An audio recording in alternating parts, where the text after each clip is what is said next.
had the government stepped in and done its job, had they not advocated against vaccines and mask wearing mandates, we wouldn't have had to be in the situation where we're frantically gathering up our children to cut up bed sheets to make this very rudimentary protection.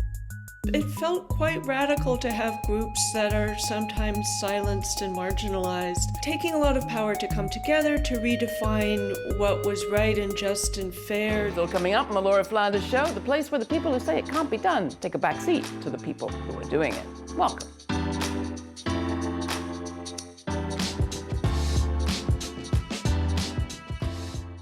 It's been a difficult couple of years, and I'm not just talking about COVID. People have faced racism, sexism, economic exploitation, and violence at disturbing levels. But a few months ago, I went to see my first live theater piece since the shutdown began, and it was at the New York Theater Workshop, one of my favorite East Village locations. The show I saw there brought me back to life. Kristina Wong, Sweatshop Overlord, is a look back on the last 2 years with fury, but also humor, and it's kind of inspirational to boot. That's because in it, Wong tells the story of how she, a performance artist and comedian, founded what she perhaps hastily named the Auntie Sewing Squad, a network of primarily Asian American women who ended up sewing over 500,000 masks for medical workers and people in need all over this country. Today, I am joined by Kristina and another one of the aunties who contributed to the project, historian, activist, and author of over 20 books, Rebecca Solnit. They're two of the many contributors to a new book, The Auntie Sewing Squad Guide to Mask Making, Radical Care, and Racial Justice, which is out now from the University of California Press. Kristina and Rebecca, I am so excited to jump into this life-saving conversation. But first, let's go to the moment in the show when you, Kristina, describe becoming a sweatshop overlord. It is nobody's dream to do anyone's laundry for a living. But when the yellow peril came to America, white people did not like that immigrants were coming for their jobs. So laundry was the only work Chinese people could do at the time, because it was considered women's work. And in me, their college-educated granddaughter, their dreams of Gold Mountain have come wildly alive.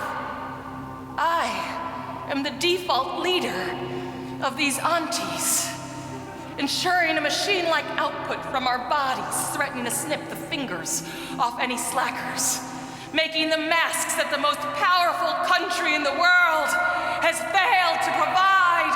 This is my ancestral destiny. I am the Sweatshop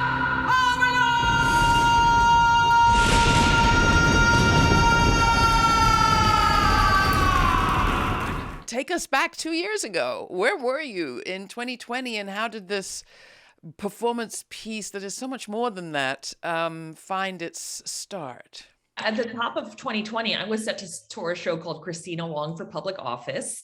I had ran for public office in Koreatown, Los Angeles, because I wasn't sure what to do with myself as an artist anymore. We were living in times where artists and politicians had switched jobs. They were the ones creating shock and spectacle. And it felt like artists were left in the position to kind of create community and social change.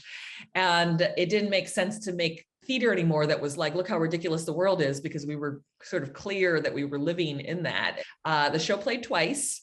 My last live show for an audience was on March 12th, 2020 in Sacramento. And the tour was cut short. I was deemed non-essential, as most artists were. I sew my set pieces and props for my shows, and saw that hospitals were looking for home sewn masks. And I went, oh my God, I have one essential skill.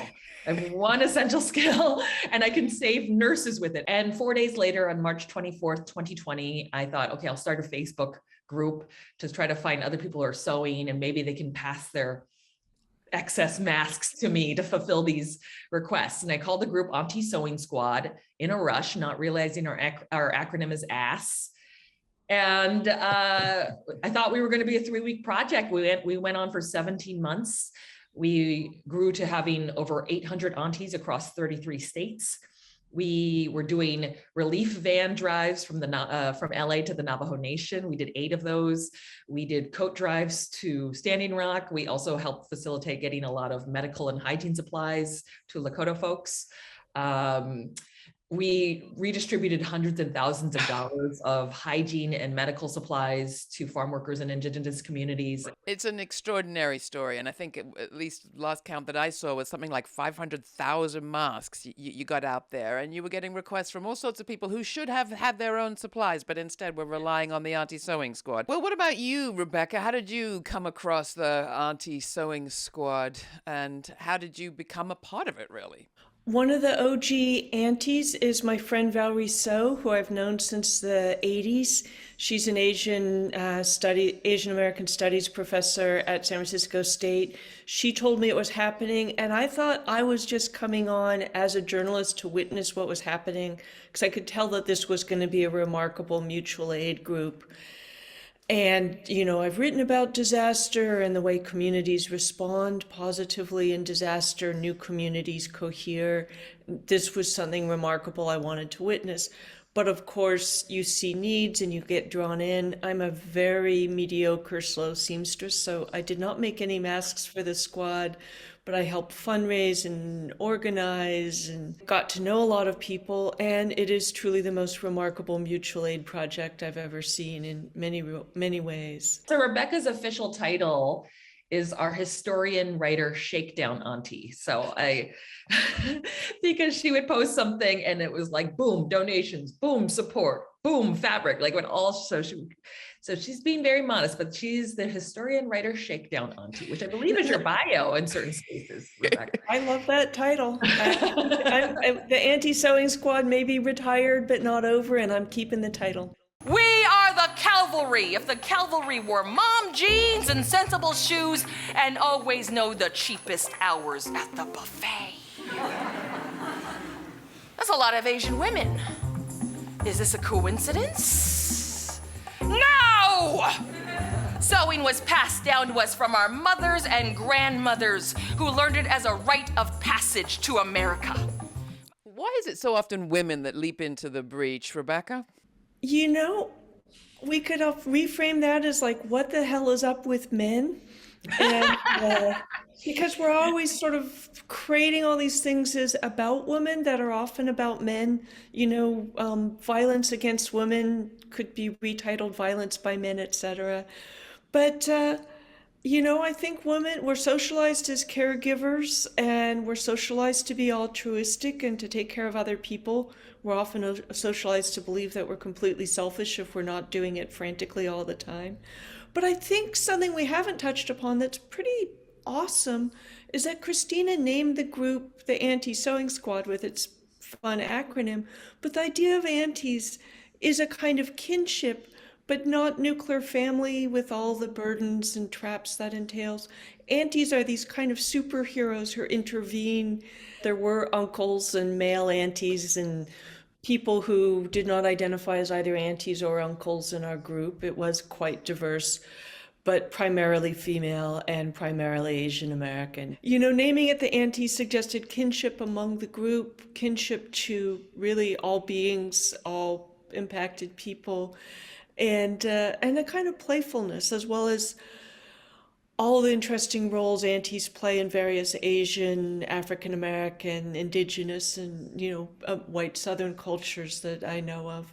Now, you never did become a charity or a business. Talk about why, Kristina, No. and how did you choose the people that you were going to help? I didn't even know what mutual aid was until someone was like, what you're doing is mutual aid. And I was like, I didn't go to that conference. What is that term? And I looked it up and I was like, oh, it's sort of like doing the work of a charity, but without the board of directors, the salary, the overhead, and all the red tape that's involved with that. And it was suggested to us a lot, like, you could become a nonprofit. And I was like, I don't want to, because I think we're basically meeting a need as it exists. And this sort of style of gathering and organizing has allowed us to be much more flexible with our resources. In the show, you frame the Sewing Squad as not just a mutual aid project, but as insurgents against racial injustice and economic injustice, and particularly looking at the pandemic's relationship to anti-Asian racism. See, it doesn't matter if I'm third generation Chinese American. This is a mask I cannot take off. It already says, maybe I'm an immigrant from the monolith that is Asia. Maybe I don't speak English. Maybe I'm the one who brought this virus here. When I'm screaming to the internet, who knows how to sew? Who knows how to sew? They were all like Asian women who stepped up. And that's because our mothers and our grandmothers did this as a survival skill when they got to America. And we had aunties whose experiences of growing up were helping their mothers cut piecework on the floor and helping cut rows of sleeves. And it was hard to not see the irony of that everyone was like mad at Asian Americans at the top of this pandemic because of this perception that we somehow brought this virus or carrying it. And yet what I was witnessing is like, we're the ones doing this unpaid labor and trying to protect everyone right now. This is so often the case, Rebecca, of the stories that you write about. The very people who are not served by the system know how to jump into that breach and get it done. The aunties know how to get it done. How do you think about that now?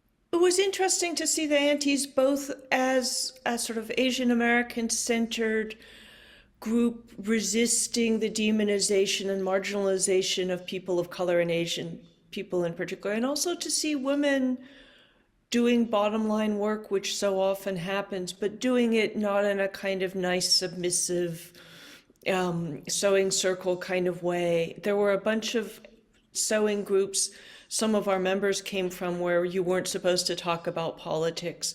And Kristina, as the leader, or as we call her, our overlord, Sweatshop Overlord, I believe is the title of in her performance.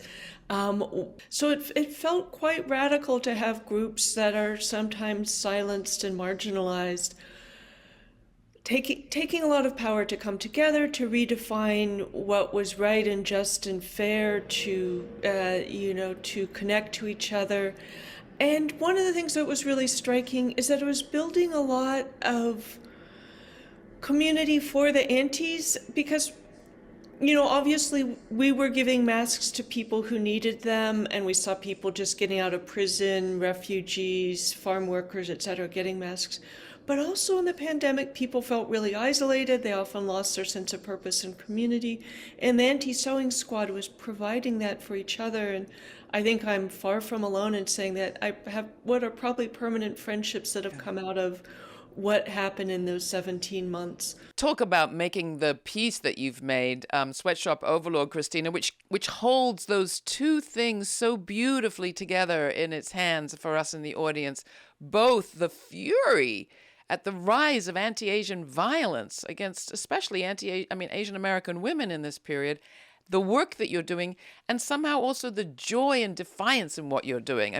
It felt like the only, in a moment where we were feeling so helpless, point we can't even leave our house or buy groceries without wondering if we're going to die. It felt like, well, by sewing, this is how we fight. This is how we do this war. And it also felt like in war movies, which I looked at a lot of when I was trying to figure out how to write this show, there's, it's not just about pow, pow, pow fighting, because that's what guns sound like, pow, pow, yeah, pow. That's right. But there's a camaraderie among the soldiers. Yeah. There's a complete disillusionment. So why we're fighting. There's frustration at the system that is treating us like fodder. And these were all sort of emotions that we felt in this time. Like, does no one care that we're sewing? Is this even making a difference? And then in the middle of it, you have the police murder of George Floyd. Dear George Floyd, you don't know me. Our worlds are very different. But I watched you die on my Facebook timeline. I didn't realize when I first scrolled past that blurry, unfortunately familiar image of that white cop's knee on your neck, that was you being murdered, executed. I thought, oh God, here is another upsetting image of a white cop being brutal to an unarmed Black person. and I chose to scroll past.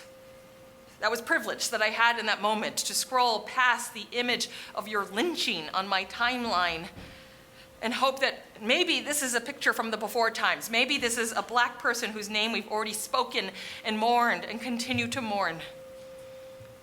George Floyd, I want justice for you and all those who've been murdered by state-sponsored violence. Our super auntie Jessica had called upon us to sew masks for the NAACPs in the hometowns of Ahmaud Arbery, George Floyd, Breonna Taylor, as a way of sewing with intention, offering protection that, we couldn't be there at that parking lot and pull that cop off of George Floyd, like the way we wanted to when we witnessed these video clips, but we could at least offer these tokens and this form of protection in these masks. And so that we began to shift our attention to these communities that we felt like were getting disproportionately hit by the virus, getting disproportionately just hit in general by white supremacy, and sending them support in that way. So how do you think about what endures? And Rebecca, I know this is a question that you raise, for example, in the new introduction to your 2009 book, A Paradise Built in Hell. You say, one of the questions you have about the stories that you tell of disasters and creative responses to crisis is, why doesn't it last? What you often see in the disasters, and I was looking at earthquakes, explosions, hurricanes like Hurricane Katrina, etc., is that all normalcy kind of falls apart, institutional authority fails, and ordinary people self-organize to create the shelters, rescue the neighbors, build a soup kitchen, improvise the conditions of survival. And often people find a real joy and meaning in that work that connects them more deeply to each other, has more value than the work, making widgets for widget.com that they may be doing. But often people, particularly in this country, seem to then just go, what we call going back to normal without really questioning it. We saw that in 9/11 in New York City too. But not everybody goes back. A lot of people are like, this is who I want to be. My values are changed. My sense of my own possibilities are changed. My realization that I can connect to community and how important it is has changed, and they don't really go back. This is making me think of our auntie Anne, who was a wedding planner before this, and obviously that whole industry shut down, and now she works at Peace Over Violence, working on their donations and fundraising, right? And she actually has shifted into doing mutual aid and supporting her unhoused neighbors in South Pasadena. It's relatively small compared to the unhoused population in Los Angeles, but she has like a very personal relationship with them. And our other auntie Candace also does food delivery to seniors in Chinatown because they don't have a grocery store in LA Chinatown anymore, right? And a lot of this has been supported by other aunties. Some aunties have taken turns when Candace can't go, like driving the food over, or they've supported Anne with stuff. And we're still doing things like, I guess, one thing that has struck a lot of us is we some of us have, like, I joke that I was inherently selfish before this. I was a performance artist. Like, there's no more like, no, look at me. Like, that's a very selfish, a field that I'm in where I'm constantly like, no, you have to stop, look at me. And so to shift into this very generous side I've never felt so generous in my life, and to connect to all these people. Like in LA, it's very weird to not be networking all the time. And instead I would just be meeting people outside my building because they had elastic and they were going to bring it to me and were willing to risk their life to go outside to bring me a spool of elastic, some old quilt projects. And I just felt this like respect and love in my heart for these people I'd never met before, to the point, and I described this in the show, that they're driving away and I'm screaming, I love you. And I'm who is this? Who am I right now? But there is this like very intense love and this culture of love and care within our group. Aunties, we have been warned about this second spike for months. Holiday gatherings of 6 or more super spreader rallies, No mask-wearing mandates in states like Montana, North Dakota, Florida, Georgia. Pfizer and Moderna shots are trickling in, but not fast enough to blanket all civilians. And that is where we come in. We will not concede. We will not give up. It's another question, Rebecca, which is one that Kristina poses throughout the show. Is America a banana republic disguised as a democracy? You can certainly make a case for that, and we still have enough freedoms to do a lot of counter organizing, and people have, some of us more than others. And of course, the Auntie Sewing Squad was about going against the tide of the Trump administration and ideology and impact, in very obvious ways, like supporting and promoting masks when masks were being more or less demonized.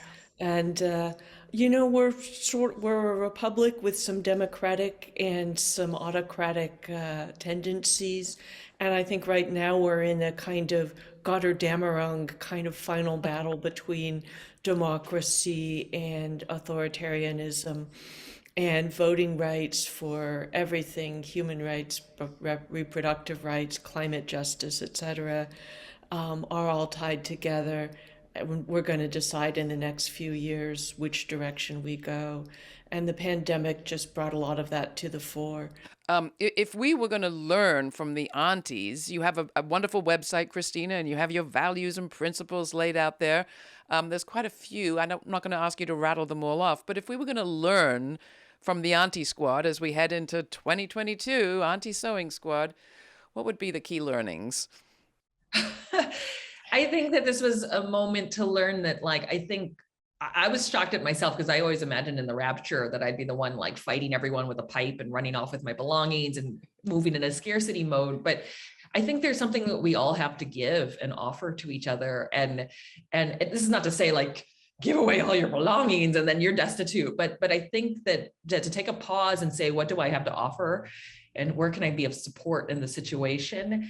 And to act on that versus fear and me, I'm in it for me. And I think that generosity really will open a whole new way of understanding how to act in crisis and understanding what power you actually have in the situation and is actually very useful to others. And it might make you kind of happy along the way. Yeah. If people missed your show at the New York Theater Workshop or the streaming that happened afterwards, are they still able to catch it? Will they be able to catch it this year? I hope so. We're working on a tour, but no dates are confirmed as of this interview. So I recommend that you pick up our book, The Auntie Sewing Squad, Guide to Mask Making, Radical Care and Social Justice. I feel like that's a wonderful account. Rebecca's holding it. A wonderful account of what our work has been and a way to sort of experience it in lieu of seeing the live show. But please keep your eye open and hopefully it will come to a theater near you. Let's hope so. Rebecca, what are you working on? Oh, just, the usual, writing essays about reproductive rights, climate, and everything else under the sun. A 300-year-old violin, and, which ties to climate in the way I'm writing about it. The usual. I can't wait to see more from you, Rebecca. And absolutely, Kristina, the next time you're in town, I am going to come and see whatever it is that you do. And I will try to practice the principles of the Sewing Squad. Thank you so much. The great thing about calling your squad aunties is that auntie is an identity it's very hard not to like. As Rebecca Solnit says today, auntie comes with a sense of the familial without the nuclear, with a sense of belonging without the baggage, if you like. As we look back over the last 12 months, many people today are talking about that sense of belonging that seems to be missing in so many places in a society that many seems to be coming apart. As we look at what happened January 6th in the Capitol, you have rioters who say they were just wanting to be part of something, that they were taken up with the herd instinct. And you have prosecutors who say, well, that herd instinct left 150 police officers injured and 5 people dead. Sure enough, you can't have a riot without rioters, and you can't have a society without people who feel that they're a part of it. But something else happened a year ago, too. that we would be foolish to forget, which is that more Americans than ever signed up to participate in their democracy, and people in all sorts of historically very segregated places, from Native American reservations to southern states like Georgia, came together to cast votes that tipped the balance in Congress. So while we look at both sides of this story, on this program, we like to remember that where we focus grows. And I'd like to thank Kristina Wong and Rebecca Solnit for reminding me to focus on belonging of a more sewing squad sort.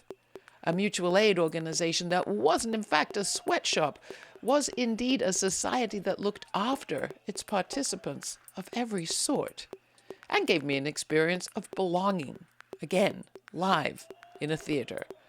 Thank you for that. And thanks all of you for joining me. I'm Laura Flanders for The Laura Flanders Show. Till the next time, stay kind, stay curious, and thanks for joining us.